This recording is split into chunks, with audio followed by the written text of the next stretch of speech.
this is Gilbert Gottfried, and this is Gilbert Gottfried's amazing Colossal podcast with my co-host Frank Santopadre.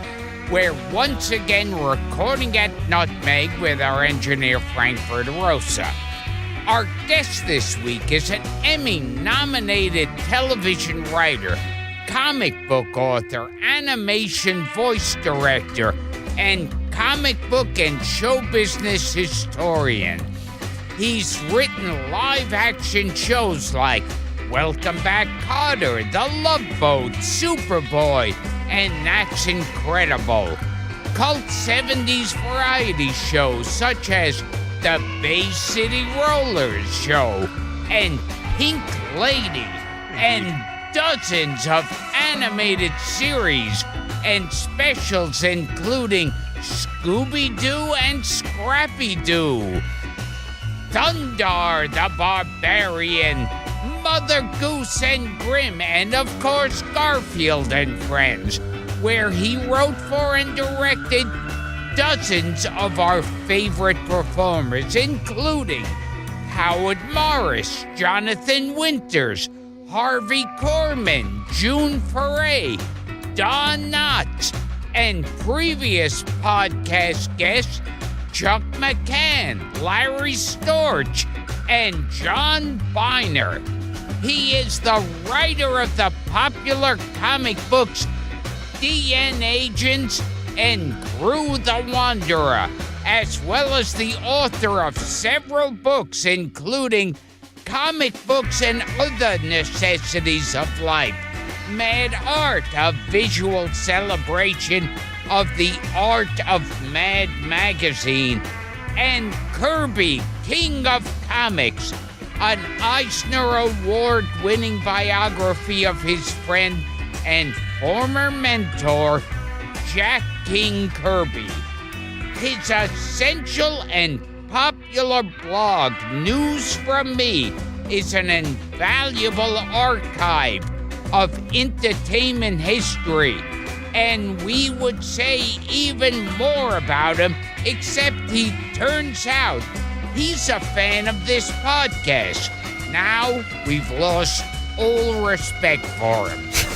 Please welcome an artist of numerous talents and a man who ate breakfast with Natalie Wood, lunched with Frank Capra, and dined with Jimmy Stewart. Mark Evanier. Mark Evanier. I do all that, and I stumble on your name. We can take that again at the end. Hi, Mark. Hello. How are you? I'm here. I made it. Did we get any of that right? Some of it. Okay. I don't actually write Gru the Wanderer. I co-write Gru the Wanderer. You co-write with Sergio, with the great Sergio Aragonés. Yes, we want to correct that. I had too much respect for you to correct you. I had the honor of being drawn by Sergio Aragonés, which is one of the thrills of my life. I have the honor of occasionally not being drawn by Sergio. Now, before we discuss anything else, you saw my documentary, Gilbert. Yes, it's a wonderful documentary. I'm so sorry they're editing you out and putting Christopher Plummer in your place. Touché.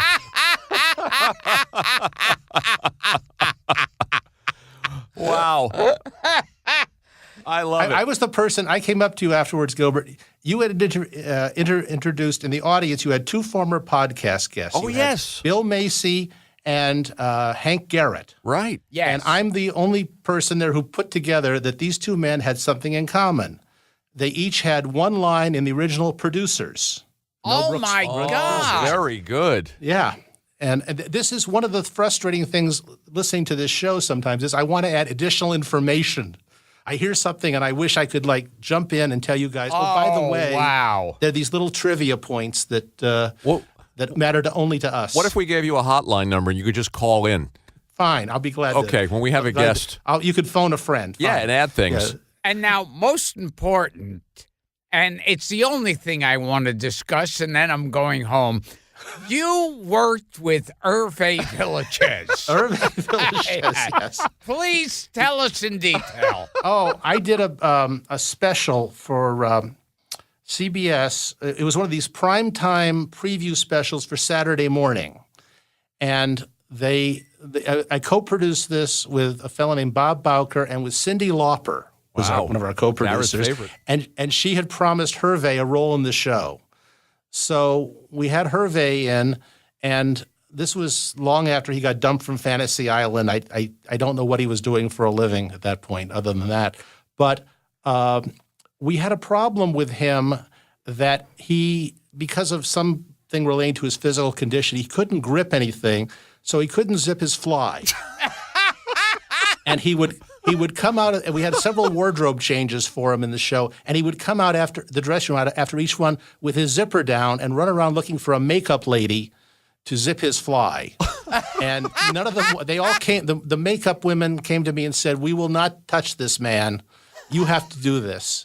So I called over one of these, I think the stage managers, and I said, "What is your title on this show?" And he said, "I'm the stage manager." And I said, "Well, we're promoting you. You're a stage manager, and you're the vice president in charge of dwarf trouser adjustment."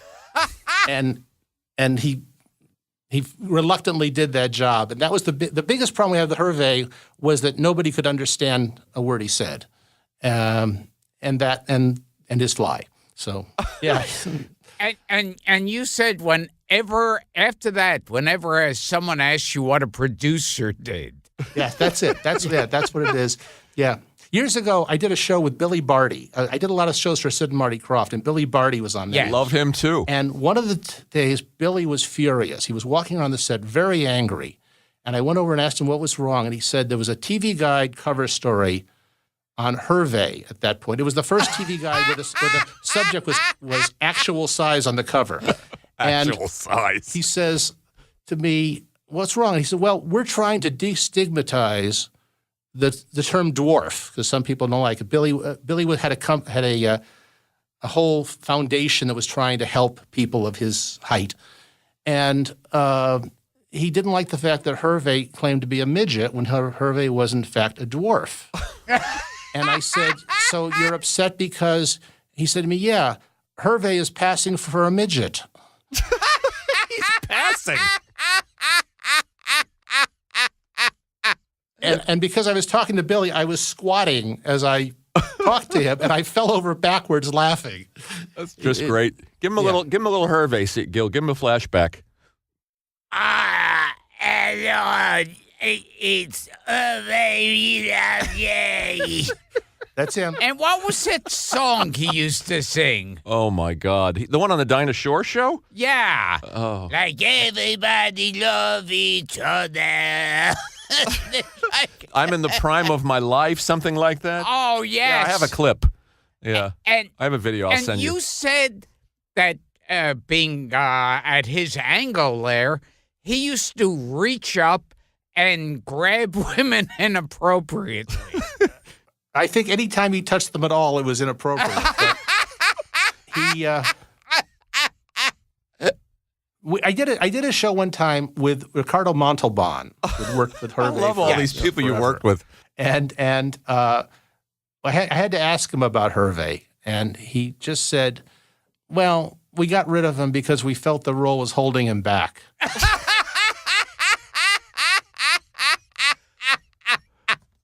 I love what you said on your blog that he thought he was a movie star. He thought he was Tom Selleck. He thought he deserved the. He thought he was Tom Selleck playing a short guy. Yeah, right. And it was sad. I mean, there's a certain look you get with people. My friend, I'm friends with Lorraine Newman. You know we know Lorraine. Yeah, and here. And she has this term she uses that people walk around Hollywood with the "Where did my series go?" look on their face all the time. And Hervé had that look that defined it. And I heard when they first hired him, I think for Fantasy Island, they sent someone there to drive. He didn't have a phone, and they drove to tell him. And the guy drove to the neighborhood that Hervé used to live in, the only place he could afford. And this driver would refuse to get out of his car. in that area. Unbelievable.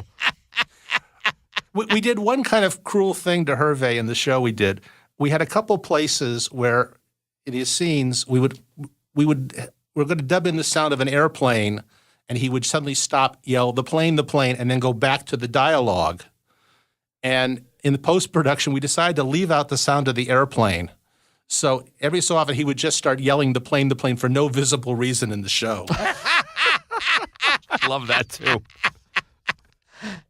And I do remember in one Fantasy Island, he's very depressed at the end, and he says, I have to go up by myself to relax. And then all these girls in bikinis, of course, surround him and they go off together. And he looks at Ricardo and goes, you relax your way, I relax my way.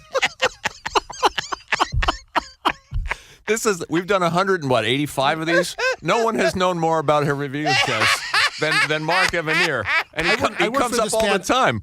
I worked with this man one day. Yeah, but he comes up all the time on the show. It's a runner. This is Now, do you know if Michael Dunn was a nice guy? Michael Dunn, Miguelito Loveless.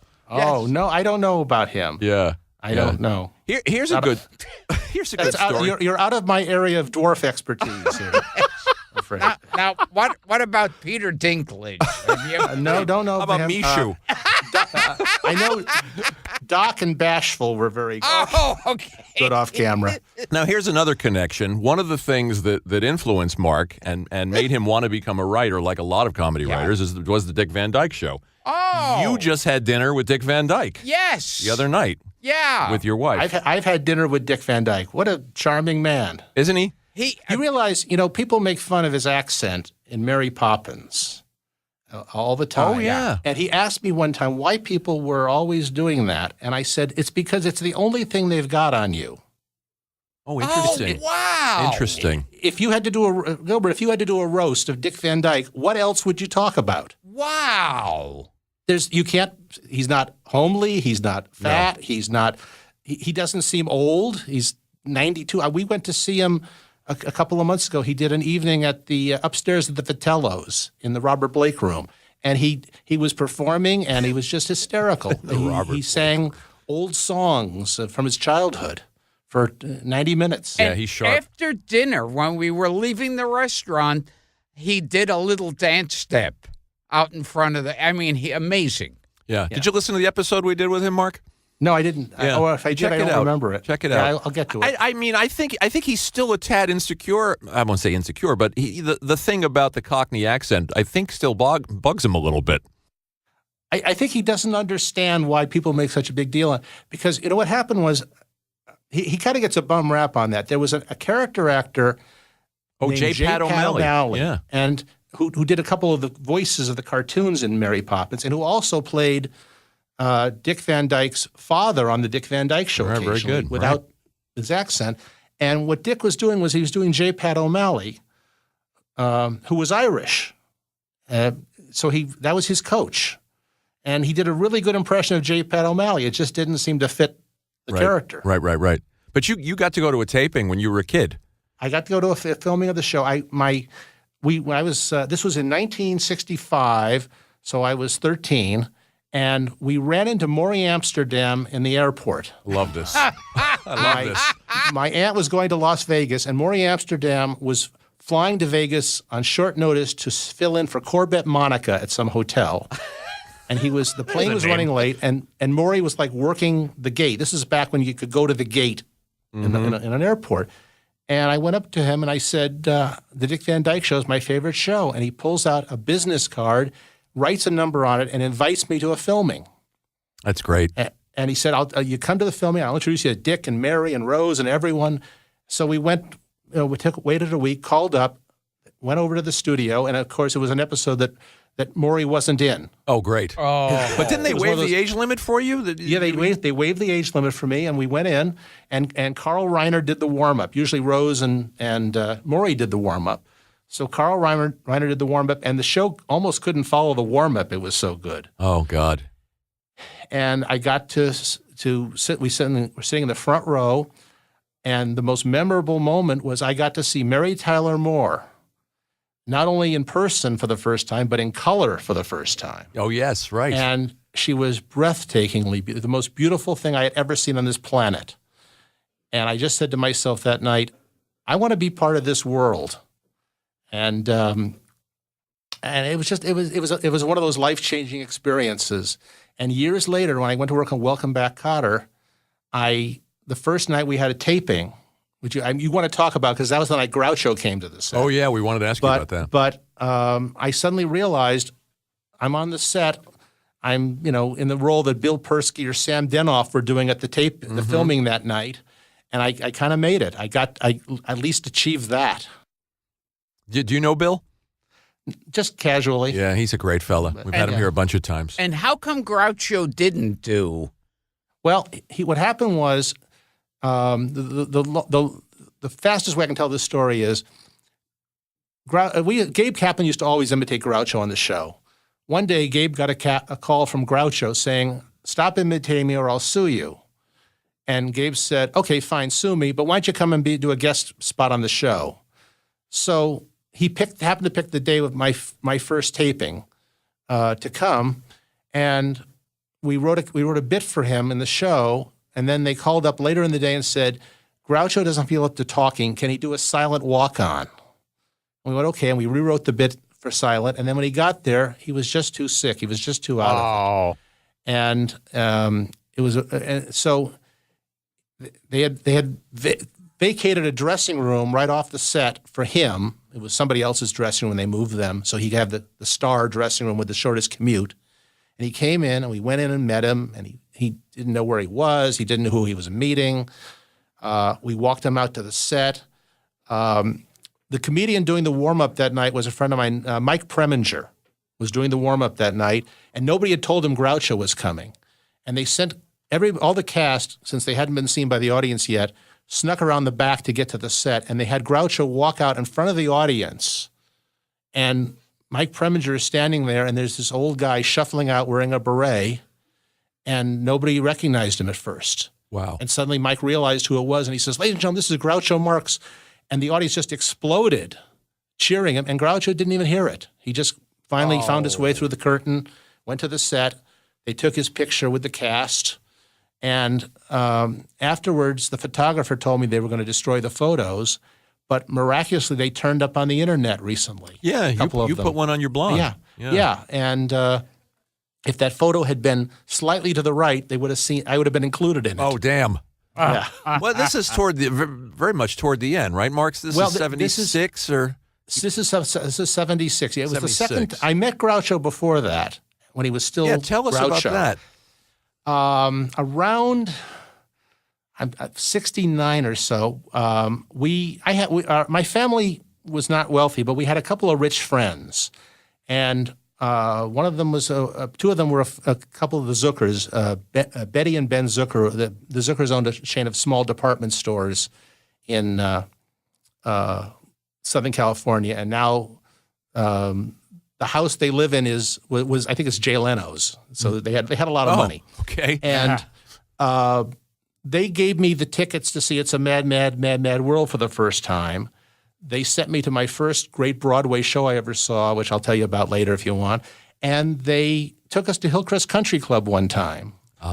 And I walked in, and I was a big Groucho fan. I was a big fan of all these guys. And there was the Comedians Round Table, and there were Jack Benny, George Burns, Jan Murray. I think Larry Gelbart was there. Danny Kaye was there. It was a pretty good crop of people, but Groucho wasn't there on that table. And I was kind of disappointed. I was kind of home just to see him in person. And about half an hour later or so, I go up at the breakfast buffet, and I'm waiting for them to bring out some more food. And the man next to me turns to me and says, "Try the whitefish." And I look over, and it's Groucho Marx. Now, I would never have approached him. I would never have gone up to him and said anything. I was just hoping to see him. And I froze. It was maybe the most frightening moment of my life. And I stammered, "Excuse me?" So I just was trying to buy time to think of something to say. And he said, try the whitefish. And I said, I thought the pastor was swordfish.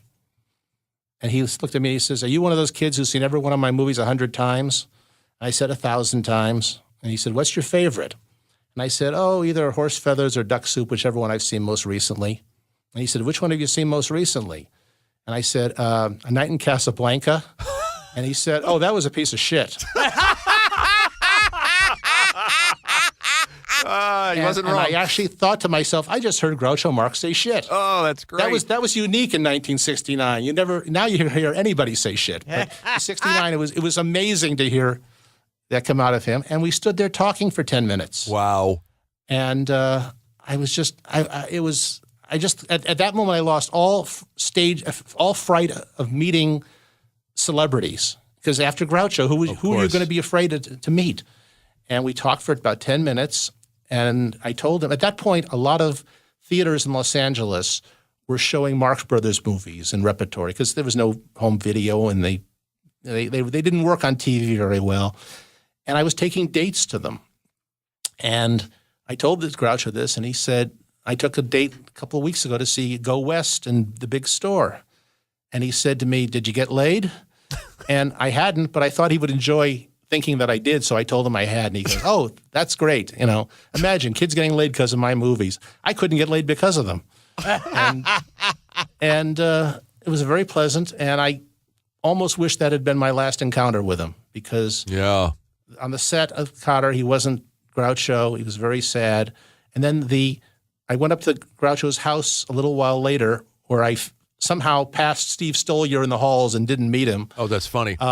And Gilbert, I think Groucho was doing your impression of him then. Oh, it was very sad. Gosh. I worked in vaudeville. Yeah, that was kind of it. And they shoved me over to him, the people there, like, here's a young person who knows your movies well, and I couldn't ask him a question really. There was no response. I said, did you enjoy making Horse Feathers? And he told me it was fun to make. I mean, the questions didn't get any deeper than that. And then I saw Erin Fleming in full bloom. She was on the set of him with Cotter, and she was pitching the producer that she should be in an episode. Groucho would like it if you gave me a part in the show, which explained to me why he was there. Yes, Steve. We had Steve on the show here, as you know, and we got an interesting selection of Erin stories. Yeah. They're all true based on my observations. I'm sure. Go ahead, Gil. And she wound up she took her own life. Homeless and then shooting herself. Yeah, it's a sad end. It's a sad end. As long as we're talking Marx and we got a fellow fanatic here with us, please tell us that you prefer the Paramount movies to the I prefer to the Thalberg era. I prefer the Paramount movies. Right. Yes. Yeah. Then don't they gain something from Zeppo's presence? Yes. You don't have to sit through Alan Jones. Right. For one thing, I saw one of the best evenings of my movie-going experience. There's a theater in Long Beach called the State Theater, and I don't know if it's still there or not, but I went to a double feature of Night at the Opera and Day at the Races there with a really hot audience that loved them. And it was just you love it when you get that great audience. And I found out later that's the theater where they previewed Day at the Races, Night at the Opera, and the audience didn't laugh at it, and they thought it was a flop. Wow. And so, I can tolerate the MGM films. They're okay. Yeah. They just if that's all that existed, I'd still love the Marx Brothers. Oh, sure. But the Paramounts are so much more wonderful. Yeah. And Steve Stoliar said that we should ask you about Don Knotts and his taste in women. Oh, well, of course, this is the field I know the most about. I'm part of a group called Yarmy's Army. Oh, You've sure. had on other members of Yarmy's Army. And we've had Ronnie Shell here. And That's Don Adams' brother. Dick Yarmy. That's right, yeah, Dick Yarmy. And I was at one point the youngest member of the group. And I go there, and it's not the same anymore. And when I went to the meetings, I'd be sitting there, and I would always be seated between Howie Morris and Don Knotts. I felt like Goober. And across the table would be Shelley Berman, Pat McCormick, Pat Harrington, maybe Bill Dana if he was in town. All the guys from the Steve Allen Show, Louis Nye. Poston. Tom Poston. Right.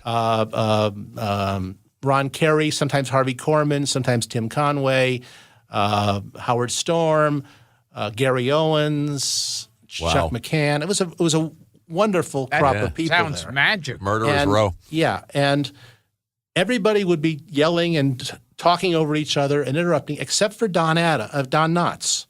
Don Knotts would sit there quietly with his arms folded, being an audience for everybody. And at some point during the meeting, Don would raise his index finger like, "Excuse me, I want to say something." And everybody would shut up. He was the only person they all shut up for. And the first time I witnessed this, Pat Harrington had just mentioned something about residuals, and Don raised a finger and he said, "Excuse me," and everybody shut up. Don wants to say something. And Don Knotts said, this is verbatim, it was his entire participation in that meeting. He said, quote, "I don't want to hear anything about residuals." And that was it. And everybody laughed. And then the next time I went, Shelley Berman was telling a story about a club he played when he was a comedian touring. And he liked this one club, to go to this one club, because there was a really beautiful waitress there who would sleep with the headliner, whoever it was, she would service him. And he loved doing this until he found out that the act before him was Red Fox. And then he didn't want to touch it.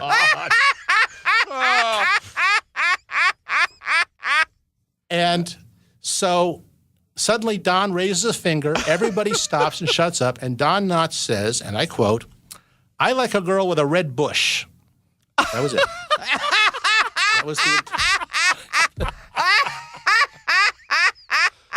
and then I drove Don home. You know, Don didn't see too well his last few years. So I drove him home afterwards, and in the car he was telling me stories about orgies and women and women with red bushes or not and such.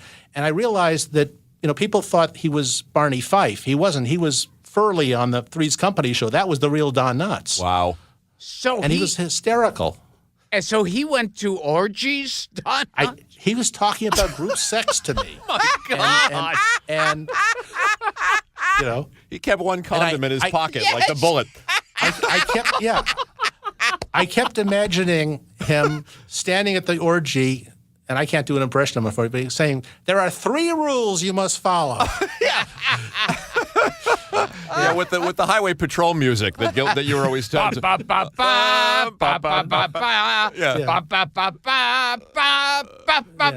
The serious Barney Fife. Yeah, that is gold, Mark. And Frank and I were talking before, and Frank said you told a story about. Is this the Mel Blanc story? Yeah, that Jack Benny. Oh, this is a story that's on your blog about Benny going to see Deep Throat. Yeah. Well, this is it's funny. Good. Years ago, I had. Now you'll be very envious of this. I got to sit with George Burns for a couple of hours and just hear him tell stories about. This guy was a prick. This guy was a prick. It was a very. He didn't like too many people he'd worked with. He did 20 minutes about Al Jolson being a horrendous human being, and we'd heard that. Yeah, and so he started telling me how Jack wanted to drag him to strip clubs from time to time, and how Jack said. He was afraid. Jack was afraid of being recognized, but insulted when he wasn't recognized. And of course, none of the dancers knew who either of them were, but they were afraid that the other patrons would recognize them and things like that. And Jack actually said to him, "It was much better when I was on radio. Why didn't they have you? I was on radio and nobody recognized me." But the story is that Jack wanted to see Deep Throat. It was playing on Santa Monica Boulevard at the Pussycat Theater, and everybody was going to see it. It was very chic, and it was very trendy, and people were going to see it. And Benny went to his manager, Irving Fine, and said, "Can you get me in? But I don't want anybody to see me." So they worked at this whole elaborate thing, where Benny had a trench coat, and they drove him down the back alley, and the manager opened the back door and slipped him in after the lights went down. And as Benny's making it to his seat, as he's almost to his seat, some people are walking out, and one of them is Mel Blanc, and he says, "Hi, Jack, you'll love it. It's great." Love that. Yeah. That's gold. And I was always thinking like Jack would turn to Mel and say, does she really do that? And he'd say, "See." You like that, huh? Oh, that's You like great. Benny going to see Deep Throat. All these guys, it was so strange because I got to meet all these guys who would go on TV and say, comedians shouldn't work blue, and if you have talent, you don't need four-letter words, and you've got to work clean, and you should work for families and represent American values. And then when the camera was turned off, they would tell me stories that would make Gilbert blush. I can imagine. Well, I bring up the Marty Allen example. We had Marty Allen on one of our first shows, and Gilbert kept trying to egg him on, tell the dirtiest jokes. He wouldn't tell them because he's old school, and he works clean. And I would talk to Marty Allen off mic, and he'd tell me filthy jokes. The filthiest. But he would not say darn. Don't want to hurt the brand. When I was going to college, I went to UCLA, and I had one semester, I had a gap on Tuesdays and Thursdays, I had to kill 4 hours between classes. So I'd go to Westwood Village, which is right outside UCLA, and I'd go to my favorite hamburger place, and then I would either go to Bel Air Camera, which is still there, which is the upscale, expensive camera place, and if there was about a 1 in 3 chance or 1 in 4 chance if I walked in, Red Skelton would be there. And he'd be telling jokes to the employees there, and they'd give me a look like, "Here, you take them off our hands." They were sick of them. And so I'd say hello to Red, and Red would start telling me not only dirty jokes, but the same dirty jokes he told me last time I saw him. and I just stand there, and every so often I'd say, "Say, what was it like working with Buster Keaton at MGM?" And Red would go, "Oh, very sad man. Okay, so these 2 Jews are walking down the street and past a whorehouse." And then if I didn't go there, I'd go to the United Nations Gift Center they had there, which was a volunteer charity thing, but my aunt worked. My Aunt Dot worked there 2 days a week selling things for UNICEF, I guess. And one of the other employees there was Carlotta Monti, who was W.C. Fields' mistress. Wow. And I would take her out for coffee or something, and I'd sit there, and she would tell me, I'm sitting there thinking, I'm talking to someone who had sex with W.C. Fields. It's kind of mind-blowing, isn't it? The only person I'm ever gonna meet who had sex with W.C. Fields. And she would tell all these stories about Fields, and I was just entranced by that. So that's what I did. That's what I remember from college. I don't remember a thing I learned on campus, but I remember Red Skelton telling me jokes.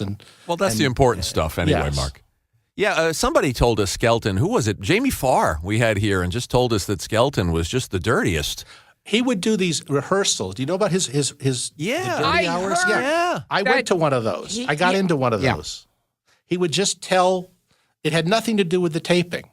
I went to an actual taping of the Skelton show, as a real taping, and the guest was Marcel Marceau. They did these concerts in pantomime, and Skelton. They did all these pantomime scenes, and at the end of it, Skelton came out at the very end, and he did a monologue, and there was no camera on him, and it wasn't a warm up because the taping was over. He just did a 10-minute monologue for the live audience there, and we left, and I could never figure out they weren't taping it or anything. So I asked a friend of mine who knew somebody at CBS about that, and he said, "Oh, we can get you into a rehearsal while we're at it." I said, "Okay." So we went to the rehearsal, and I asked the guy was a unit manager there, and I asked him about this, and he said, Red didn't want to do the pantomime hour because he couldn't do a monologue. The only way we talked him into doing the hour in pantomime was if we told him he could do a monologue for the studio audience. I went, okay. And then we went to the dress rehearsal. Phyllis Diller was the guest, and Red just told dirty jokes for an hour to people who worked at CBS. Oh, man. It had nothing to do with the crew couldn't rehearse their camera moves. It had nothing to the other actors couldn't rehearse their lines because Red wasn't giving them their cues. But it was hysterically funny. I'll bet. And I heard in rehearsal he would throw in like filthy stuff. And then when they were filming, he would do it clean, but the other actors would be so used to hearing those words pop up, they'd start laughing in the middle of the bits. Yeah. Yeah, I didn't understand that man at all. I mean, I don't know if this is bullshit or Hollywood urban myth. He supposedly had one of the great porn collections, Red Skelton. I never heard that. It wouldn't surprise me. This is what I heard. Yeah, Actually, I think these days it wouldn't surprise me if anybody had one of the big porn collections. Well, maybe they were stag reels or the order of the day. But Bud Abbott, I heard. Yes, I've heard that too. By the way, Mark, speaking of Bud Abbott, Mark shares your feeling that Bud Abbott is underappreciated. Oh, yeah. I think he's the funnier of the two. Absolutely. Yeah. And had the harder job. Yeah. Yeah. No question on that. There's one of your blog posts is about rewatching Who's on First and realizing that this guy is he's doing everything. Well, he's doing the heavy lifting. I love good straight men. I'm fascinated by that show. I got to meet and spend some time with a man named Dexter Maitland, who was the last Minsky's burlesque straight man. He the last 10 or so years of his life, he and Irv Benson were in Vegas doing the Minsky's Burlesque Review. And Dexter Maitland was in the movie The Night They Raided Minsky's. He's the guy who sang Take 10 Terrific Girls, but only 9 costumes. And he was authentic. He spent most of his career after Minsky's closed doing burlesque recreations around the country. And the guy was just amazing because you saw how difficult it was to do, to rein the sketch in and bring it on time. And in Vegas, you had to be exactly on time. And Benson, who just died like at the age of 103 or something. Yeah, he died recently. Benson would just wander off the script and start babbling on, and Dexter would keep pulling him back and getting him into the script and getting off on time and everything. I just fascinated by that art because it looks so easy. And that's what Bud Abbott had to do. That's what Steve Rossi had to do. That's what all these guys had to learn how to do. And anyway. Well, Dean with Jerry too. Yeah. Yeah. And it's funny with Who's on First, it works because it makes sense to you that those are their names. Yes. Who's on First, and how could Costello not realize this? Well, and it's funny because it's like they do it and tell the audience, okay, we're going to do Who's on First now. They would announce. Yes, we're going to do the bit where Lou doesn't understand the baseball players' names.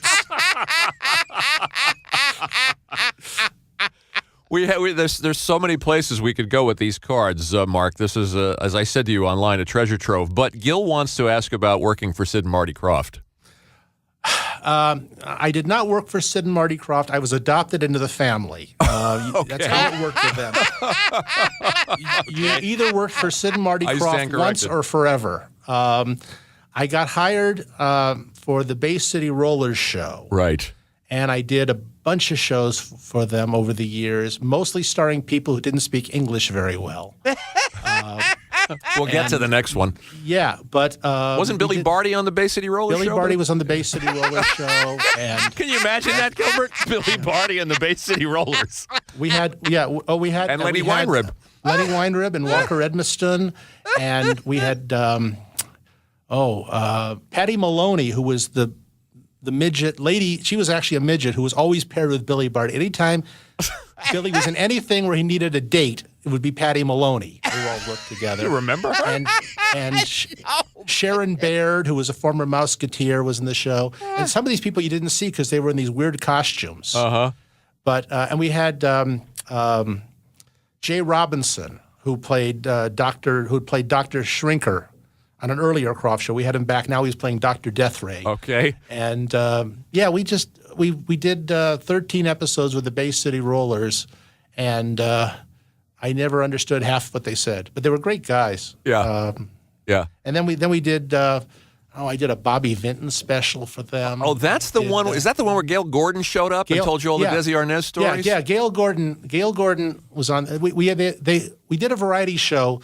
The premise of which was to kind of ape the milieu of Grease, which was hot at the time. Mm-hmm. And it was a 50s themed variety show, and they wanted everybody they could get who was in the movie Grease. So they booked Eve Arden and Sid Caesar, and then Sid canceled at the last minute, and they grabbed Gail Gordon, even though he wasn't in Grease, but he should have been. And so I spent my time having Eve Arden tell me about working with the Marx Brothers. Oh, yeah. And Gail Gordon had all these great stories about Desi Arnaz, a few of which did not involve hookers. And we had Fabian on the show and Bobby, of course, and we had Stockard Channing and Eric Estrada and a whole bunch of everybody they could find. Love to go back and watch that. Desi Arnaz was really into hookers. Apparently so, if Mr. Gordon is to be believed. According to Mr. Mooney. And I've always heard this story that Hanna-Barbera, creators of Flintstones and Jetsons and millions of He worked there too. Yeah. That Hanna and Barbera, they were, their names were always said together, and they worked in the same building, but on different floors and would not speak to each other. They didn't speak to each other a lot, but that was just they had kind of divided up the job, and Joe Barbera was god of the first floor, and Bill Hanna was god of the second floor, and they weren't hostile to each other or anything like that. They just didn't work together much. Joe was in charge of selling the shows, and Bill was in charge of the animation and film and production end of the things. And actually, that's how almost every animation studio I ever worked in was set up. There'd be two guys, and one would be the guy who sold the shows, and one would be the guy who handled the animation end of it. I worked for a studio called Ruby Spears, and Joe Ruby sold the show, and Ken Spears handled the animation. I worked for Filmation, and Lou Scheimer handled selling the shows, and Norm Prescott handled the animation, and Patty Freeling was the same way, and all those places. And you were telling me. Well, toward the end, I worked a couple of weeks at the old building, the old Hanna-Barbera building on Cahuenga, which I guess is gone now.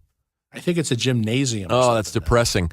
But this was in the 90s, and it's a gymnasium, but the people there have very limited animation. They don't move too well. I had a poster that I wanted Bill and Joe to sign, and I was told that they wouldn't sign it at the same time, that I had to come back on different days because the things had deteriorated. This is in the mid 90s, early 90s. Yeah. I had left by then, but I did get to sing the Banana Splits theme with Joe, which was one of the highlights of my life. That was a great song. The Banana Splits costumes were built by the Crofts. That's right.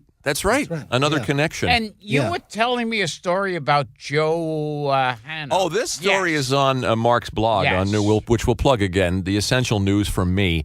But, Mark, it's the story where Howie Morris told Joe off and then had left the company for a long time and came back. Well, Howie did voices there for a long time. Howie was like my surrogate uncle. We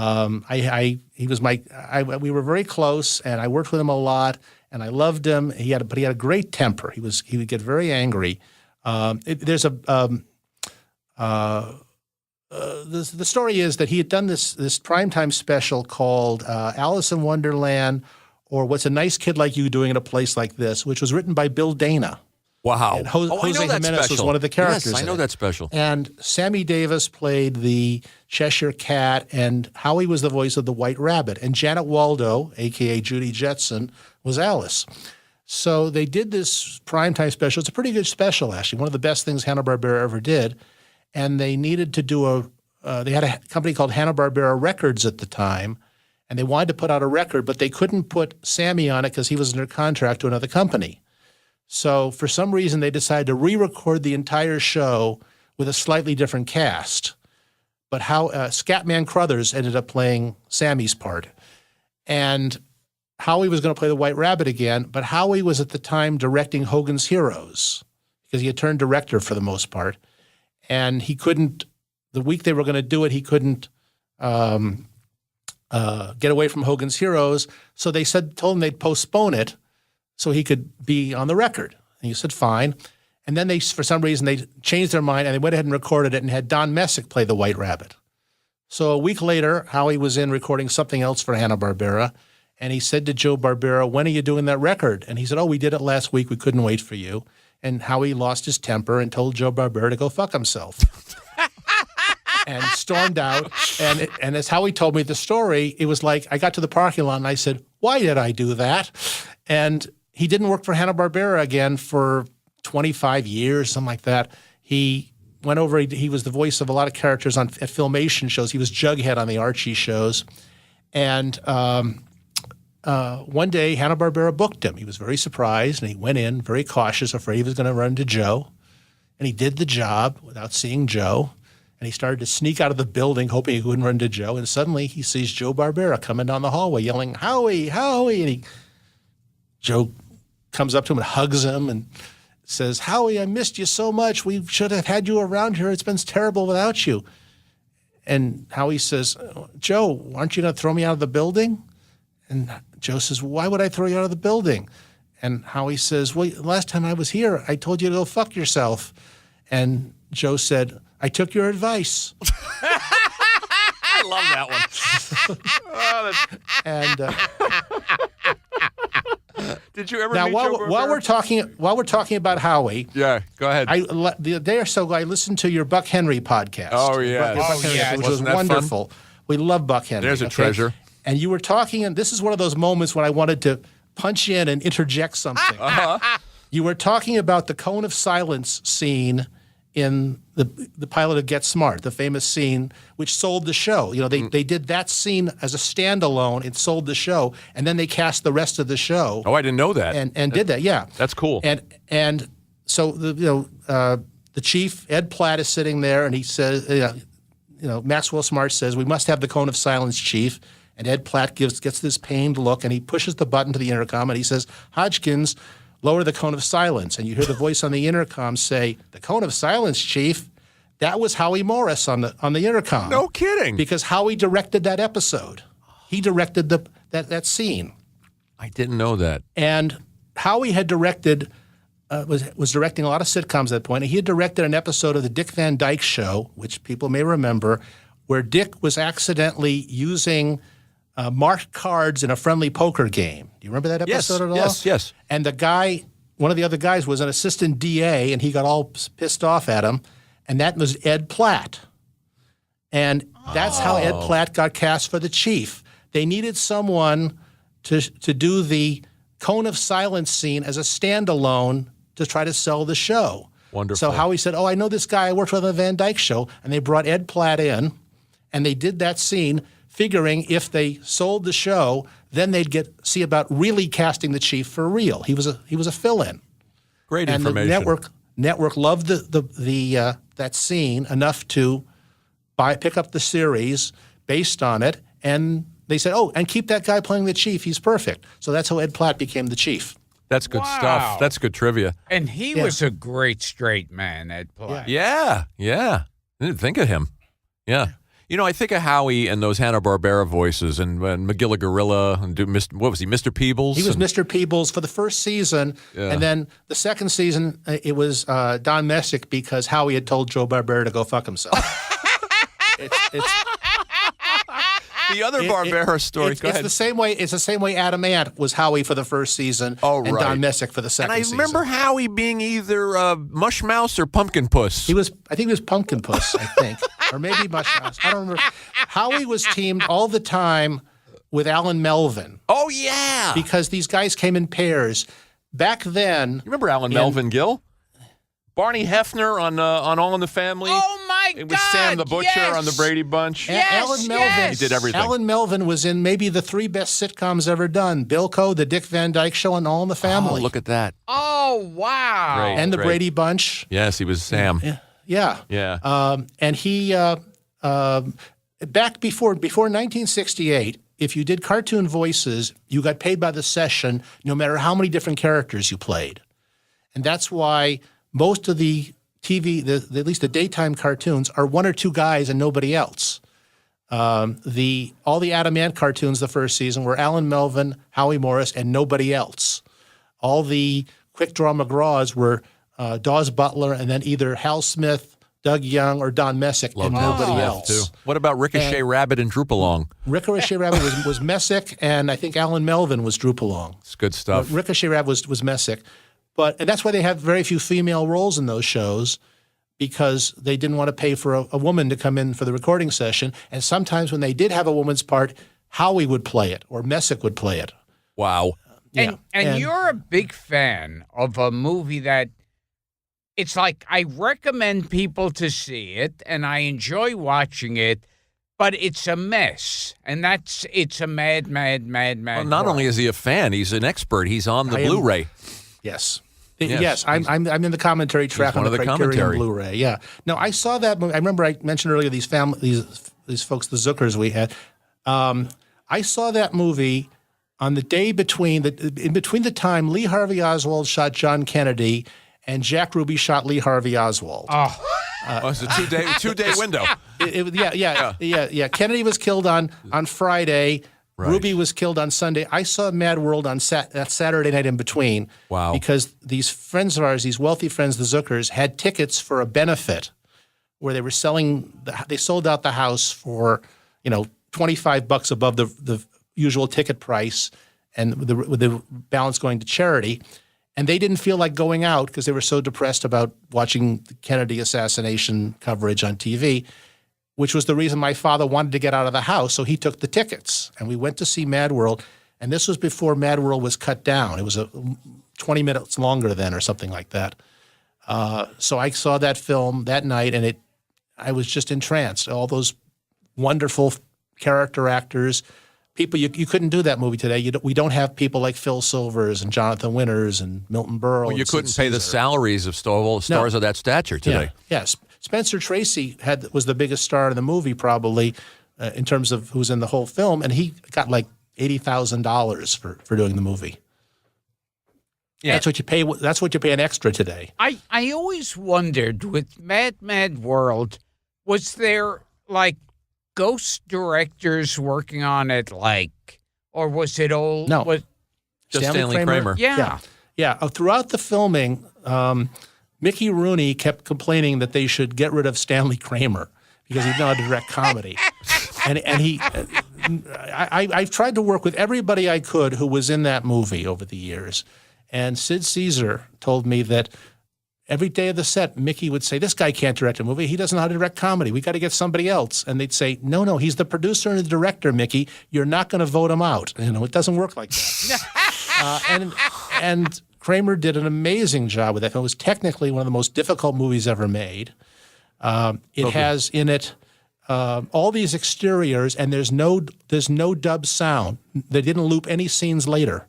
They're shooting with these big Cinerama type cameras, these big 70 millimeter cameras, and it's moving all over the place. And they're doing panning, and the camera work is amazing. And they never had to go back and redo the audio anyplace. It's That's technically impressive. so well done. The stunt work is amazing. Yeah, the flying interestingly stunts. enough, Frank if you Tallman? look at this, the physical stunts. We have almost nobody left from that movie. Marvin Kaplan passed away. Yeah, we had Marvin here. And wonderful man. We're down now to, I think, Carl Reiner, Barry Chase, Nick Giorgiotti, and maybe one other. If you look at this, these stunt people had lived much longer than the people they were doubling. Yeah. And I always wish with Mad World they had a whole separate crew just filming the actors off screen. Yeah. Everybody said we wish somebody was filming Jonathan Winters and Dick Shawn because they spent the whole shoot at entertaining the cast. Everybody was everybody I've ever met who worked on that movie talked about how Jonathan Winters would just do an hour in between takes and entertain people, and sometimes Dick Shawn would come in and try to compete with him, and they got a kind of a rivalry going. And there's one scene where Winters' character gets mad at Shawn's character on camera, and it's kind of like there's where the hostility from off camera came out. Yeah. Wow. Did Burl really not get along with Ethel Merman? I think he got along okay with her. Yeah. I never heard that. Burl, to the extent he got along with anybody. Uh-huh. He had this tendency to always be the last person out in any scene. If everybody's exiting, Burl was always the last one out, so he got that extra moment of screen time. And he actually taught his stunt double how to do that. So there's scenes where his stunt double's the last one out of the scene. And were there actors who didn't get along in Mad Mad World? Well, you had your core actors who were in most of it, but a lot of those guys didn't have many scenes together. Yeah, I read Silvers didn't care for Dick Shawn. Is that not true? I never heard that. I had lunch with Phil Silvers. I had actually a brunch with Phil Silvers at Nate and Al's Delicatessen in Beverly Hills one day that ran like 5 hours. Wow. And we're sitting there talking. I wanted to talk to him about Mad World.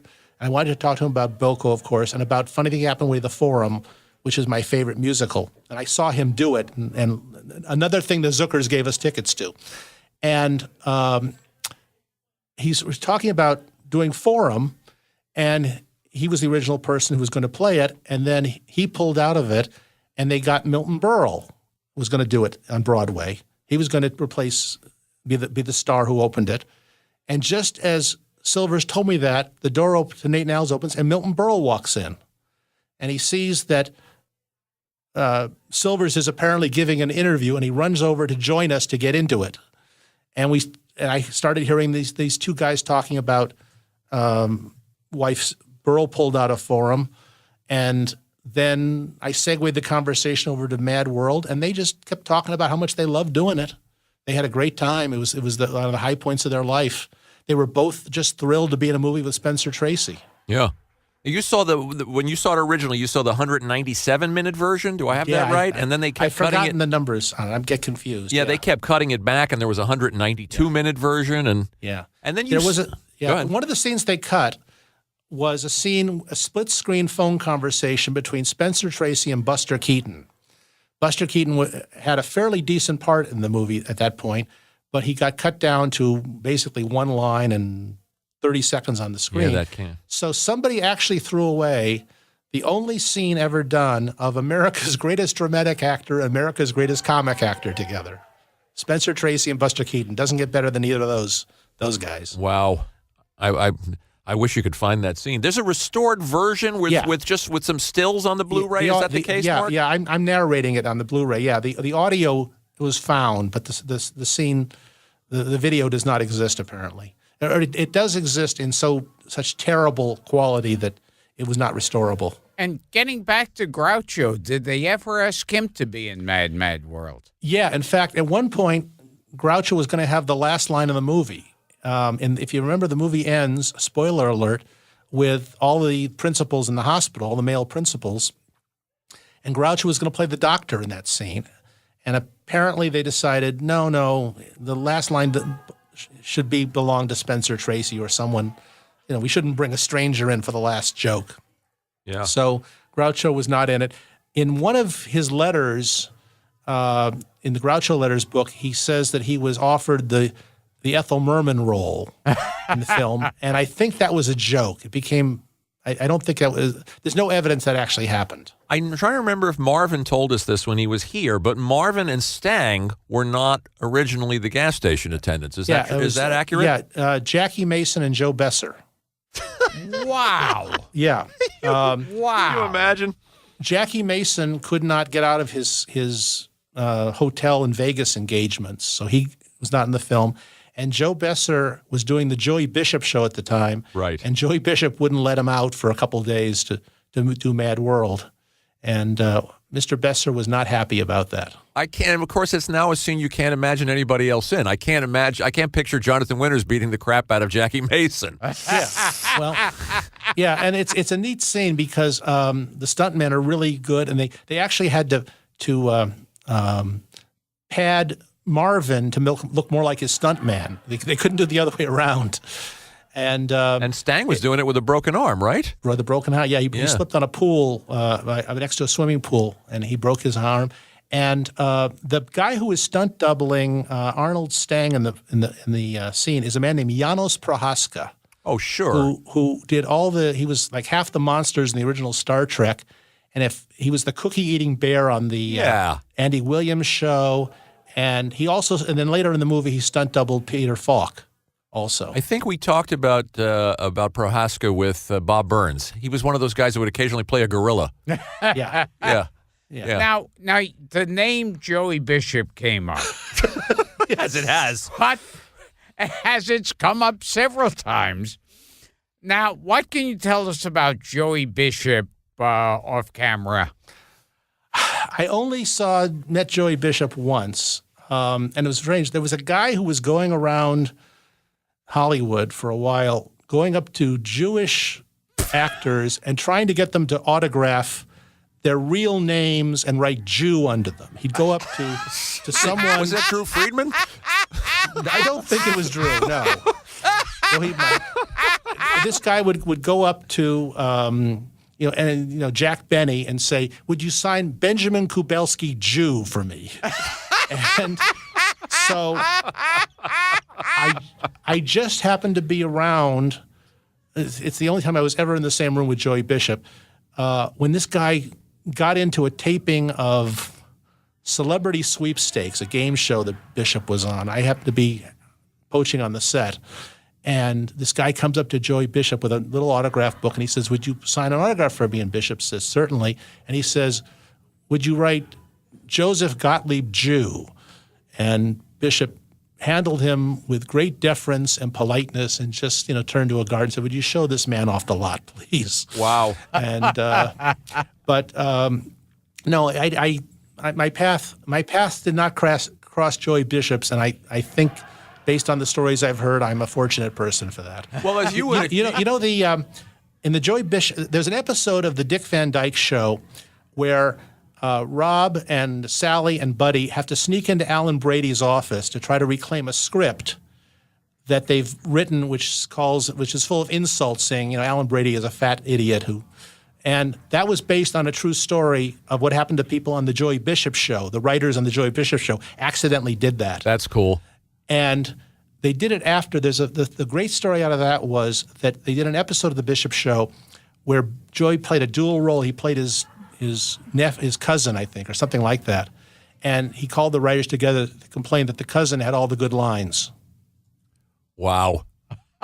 What have we done over almost 200 of these? And as you would expect, everyone has very nice things to say about Jack Benny. Yeah. Like Bernie Coppell and Jamie Farr and everybody that worked with Jack Benny. And they loved him. No one had a kind word to say about Joey Bishop. Out of maybe 12 guests, 13 guests that work with Bishop, most recently Art Matrano. Oh, and the other one is Danny Kaye. Although Joyce Van Patten defended Danny Kaye. Well, it's funny. We talk about Howie Morris. Howie Morris was a semi-regular on the Danny Kaye show for one season. He alternated weeks with Harvey Korman, and he hated Danny Kaye. He just loathed him. Howie hated a lot of people, and one of them was Joey Bishop, whom he directed in the film Who's Minding the Mint. Yes. Oh, and very funny. He was hired. Movie. He was hired. Bishop was. There was a case where the casting was taken away from Howie. He wanted Bill Cosby to play the role that Jim Hutton played. He wanted to have the lead be black, and he wanted Phil Silvers to play the part Milton Berle played, and the studio just took the casting away from him, and they stuck him with Joey Bishop, whom he hated. And so the story that Howie used to tell was he was doing the Danny Kaye show, and the guest that week was Vincent Price. And Vincent Price took him aside at one point and said, "Howie, could I ask you a question?" And Howie said, "Sure." And Vincent Price said, "Is Danny Kaye an asshole?" And Howie said, "Yes." And Vincent Price said, "Oh, thank God, I thought it was me." But I have this friend who I just had lunch with a couple weeks ago named Ron Friedman, a great comedy writer who was on that show, and he said Danny was terrific. You ought to have Ron on. He'll tell you. Oh, we should. Tell you that he'll tell you the good side of Danny Kaye. Well, and I just love the guy watching him. Joyce Van Patten was a regular on that with Corman on that Danny Kaye show, and she had nothing but nice things to say about it. But then again, we couldn't get her to say anything disparaging about anybody. Oh, yeah. Bless her heart. Since you brought up Corman, is there a story about Harvey Korman and Howie Morris's wedding? Oh, yeah. Oh, okay. Is that one worth telling? Yeah, maybe it's a little. Okay, I'll try to tell it as much as this is a little bit too long, but I'll try to squeeze it in here. Howie Morris got married for, I think, the 7th time. he called me up and he said, "Would you come to my wedding?" And I said, "I'll try to make it. If I can't, I'll come to the next one." And Nice. so I took a friend of mine to the wedding, which was at Howie's home. And we walked in, and there's Sid Caesar. And we walked 2 more steps, and there's Don Adams. We walked 2 more steps, and there's Tom Poston. We walked 2 more steps, and there's Louis Nye. And it was like walking into Nick at Night. And we're sitting at a table with Harvey Korman and Pat Harrington. And we start telling stories about bad agents. So I told my favorite bad agent story. When I was doing Welcome Back, Kotter, we had an episode that called for a drill sergeant type a gym coach who has a drill sergeant type mentality, like in the Army. And I had nothing to do with casting, but for some reason I get a call from an agent who says, "I've got the perfect guy for you. I saw the breakdowns. I've got the perfect guy for your show. I represent Frank Sutton." You remember Frank Sutton? Of course. Oh, yeah. Sergeant Carter. And I said, "Frank Sutton would be great on this show except for one thing." And the agent said, "What's that?" And I said, "He's dead.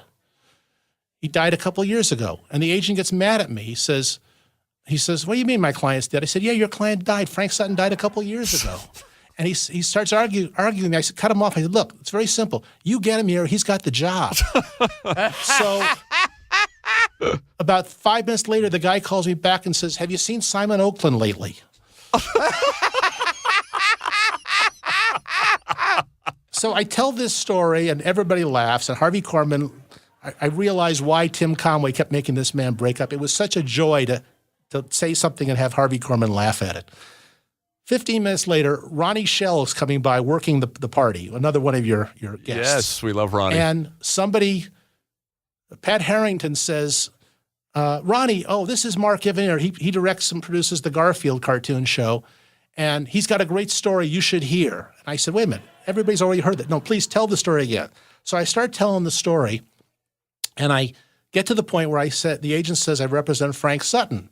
And Ronnie interrupts me and says, "Wait a minute, what year was this?" Because Frank died in 73, I think, and Kotter went on in 70. I said, "No, excuse me, just let's listen for a second." So the agent says, "I represent Frank Sutton," and Ronnie goes, "Was this the guy at Contemporary Korman, the guy with the red beard?" I said, no, just wait a second, please." So the agent says, "I represent Frank Sutton," and Ronnie interrupts and goes, No, I was one of Frank's pallbearers. I was at the funeral. I remember what it was. Kotter wasn't on the air. Just listen to the story. And as I'm telling this, after about the 14th interruption, Harvey Korman is hysterical because Ronnie Shell does not know how to listen to an anecdote. And I'm trying to get the story out. Everybody is hysterical over the fact that I can't finish my story. I can't get past, "I represent Frank Sutton." And finally, Pat Harrington leaps up, grabs Ronnie by the collar and screams, "Shut the hell up. Listen to the story or I'll punch your fucking lights out." And how Ronnie turns to me with a glazed look and goes, "Go on." And I tell the story, and I get to the point, and the agent says, "Have you seen Simon Oakland lately?" And there's no response from Ronnie. And I said, "That's the story." He goes, "It's over? Okay." Now, Kotter went on the air in 75, and I think Frank died in 74. And Harvey Korman is so sick from laughing over this that I asked him to be a guest star on Garfield for scale, and he said yes. I love it. Another guy, I don't know, is it fair to call Harvey Korman a straight man? Because he's, really funny in his own right, and in my mind, steals Blazing Saddles outright. Yeah. I know that's a controversial position to take. No, he's wonderful in that film. I saw Blazing Saddles, the first performance. I got to the point of I'd go to movies before anybody had done the talk shows. I didn't want to see the previews. I didn't want to see the clips on the Carson show. I wanted to see them cold. So I went to the Avco Cinema Theater in Westwood Village, the very first performance for the public of Blazing Saddles. And we're sitting there, my friends and I, and the movie hasn't started yet, and the ad is on the screen for the LA Times, to subscribe to the LA Times that they did all the time. And we hear in the middle of, from the back of the house, we hear the unmistakable voice of Mel Brooks yelling, "Take this shit off the screen and show our movie." Wow. And the audience started howling with laughter, and we laughed all the way through the movie. There was no cessation. We were laughing at the movie before the movie started.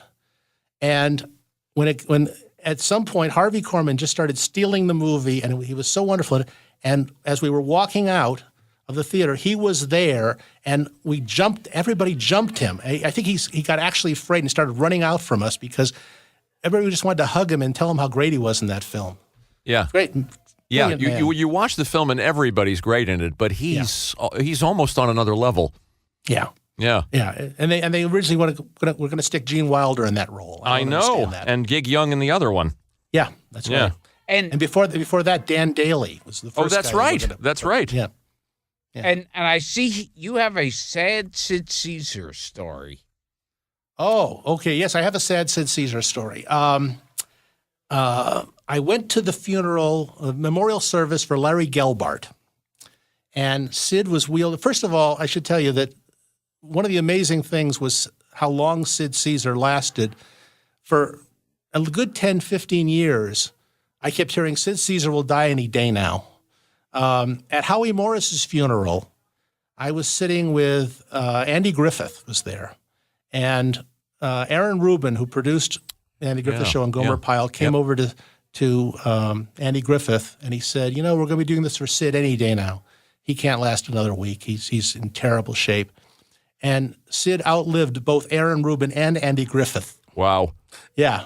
So. Well, he was an athlete in his day. I mean, he was a strapping guy.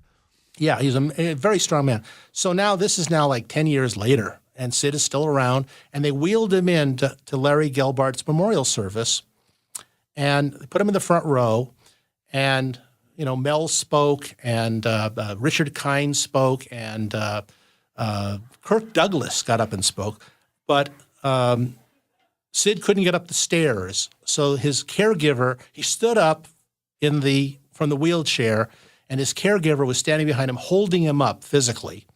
And they gave Sid a wireless mic, and he started talking about Larry Gelbart. And he would start talking about him and saying something about him, and he would lose the end of the sentences. He would just drift off. He'd start, subject, verb, and then he'd forget where he was.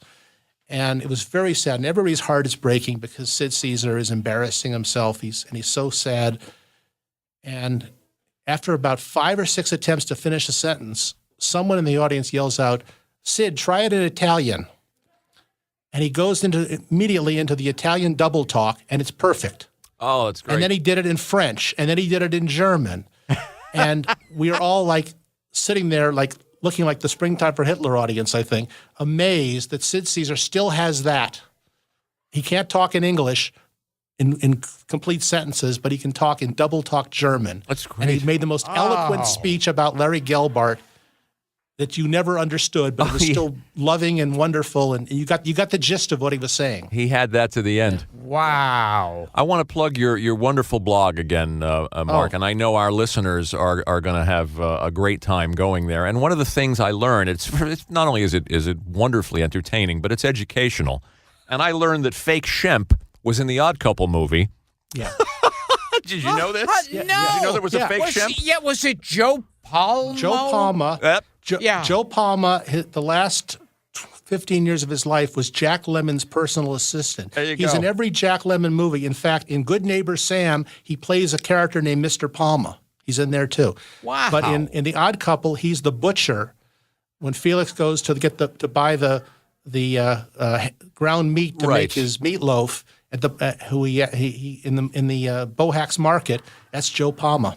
That's the kind of thing you learn on that blog. Yeah. And I heard that Sam Raimi, when he's directing a movie and he's putting in a trick scene, he says, "Let's do our Fake Shemp in this."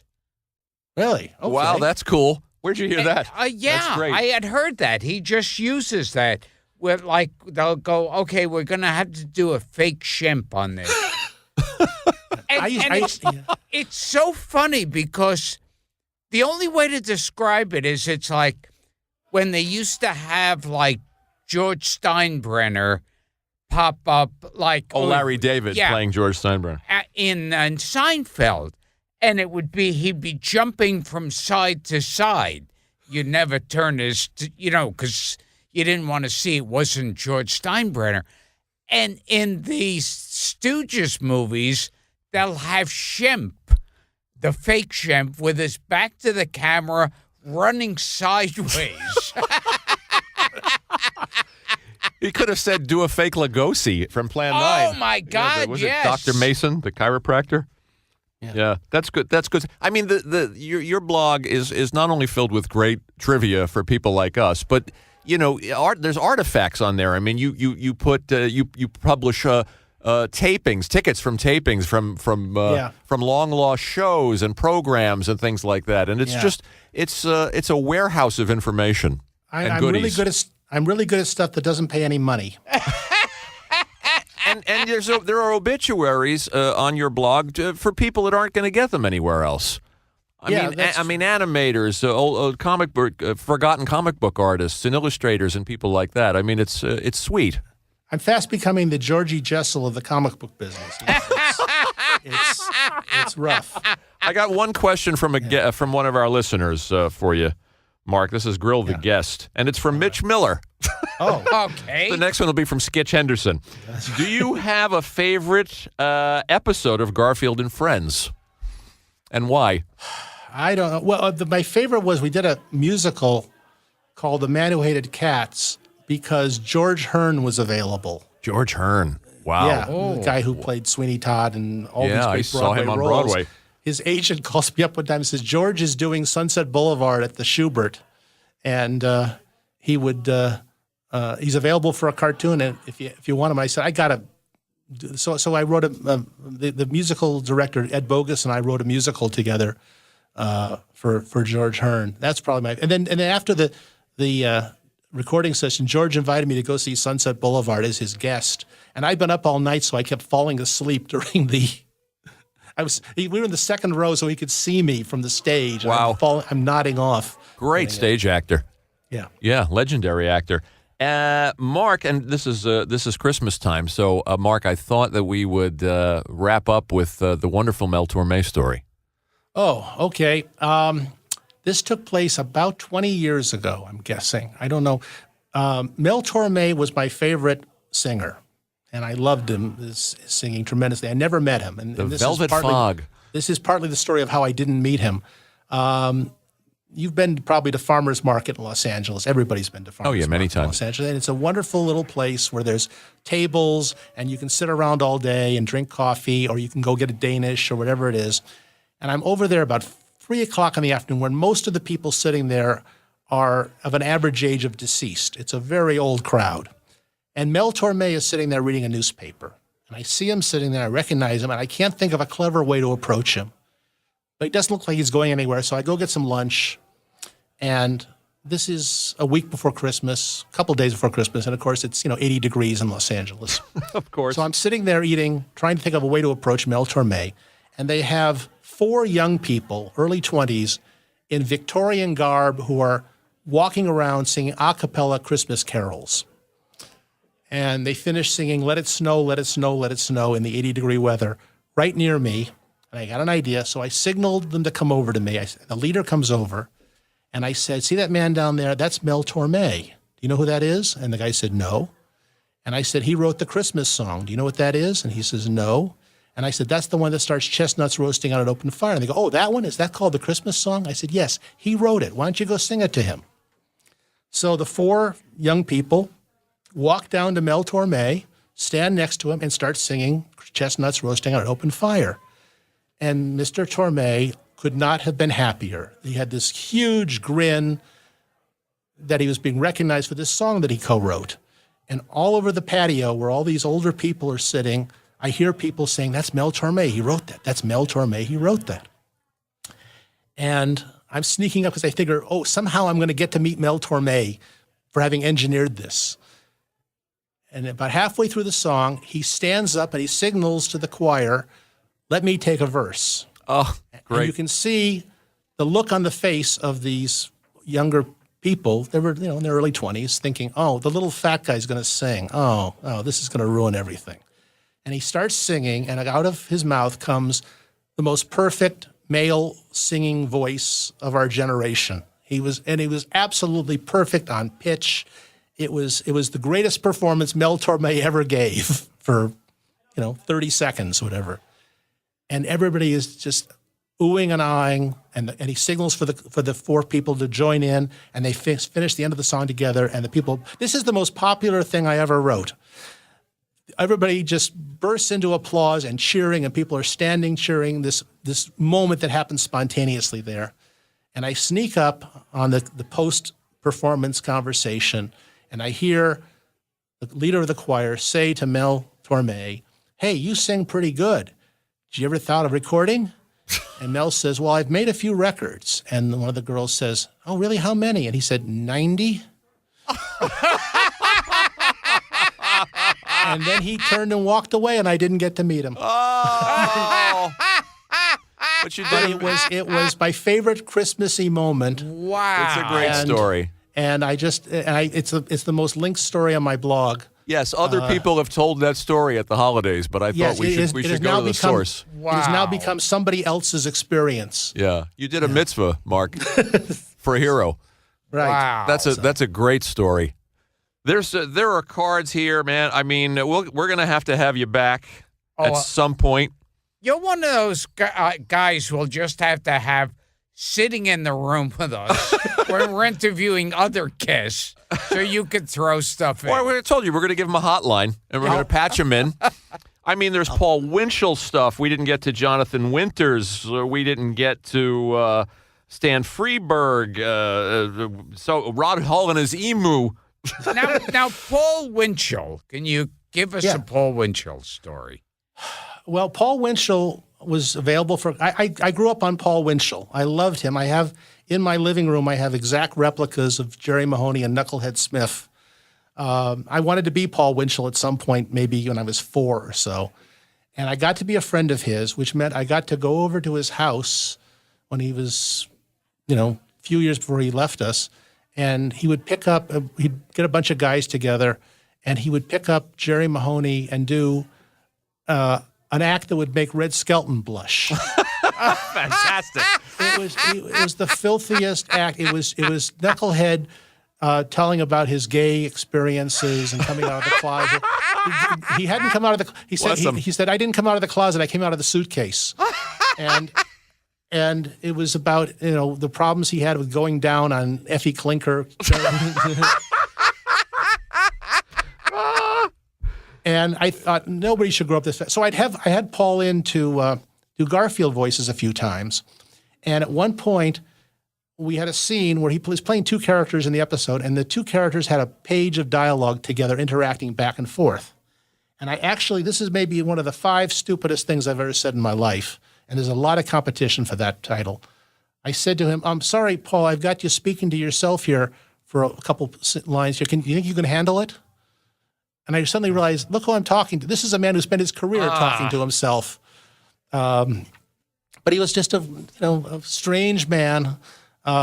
His autobiography is out of print. It's called Winch, and it's a very frightening book about a very troubled man. And I've been fortunate enough to meet a lot of my heroes. I got along wonderful with Stan Freberg and with Dawes Butler and Mel Blanc and all those guys. And June, of course. And June Foray, and people like that. And but there's a handful of them you just wish you hadn't met, and Paul ended up getting into that category. Oh, too bad. He was so too bad. He was so odd and so he was troubled. I feel that way about Gilbert.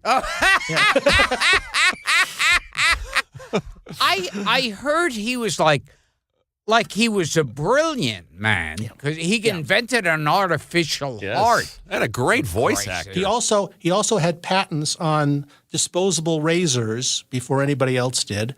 And he patented, and this is one of those things he could never figure out how to monetize, the idea of hanging a tennis ball in your garage. So when you pull in, it tells you how far to pull into your garage. He invented that. Oh, was a genius. And I heard his parents were, particularly his mother, was very sadistic. That's what his autobiography is about. It's essentially how he was a failure in life because he didn't cure cancer.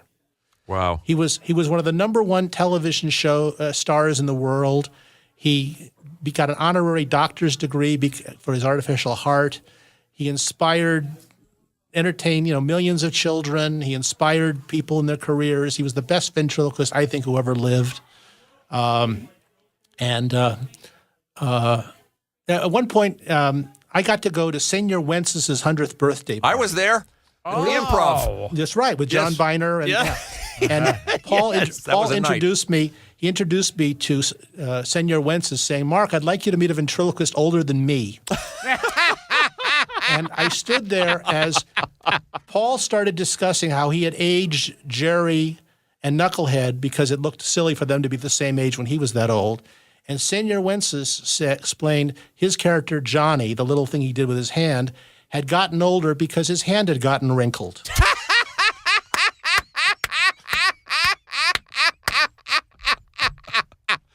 Fantastic.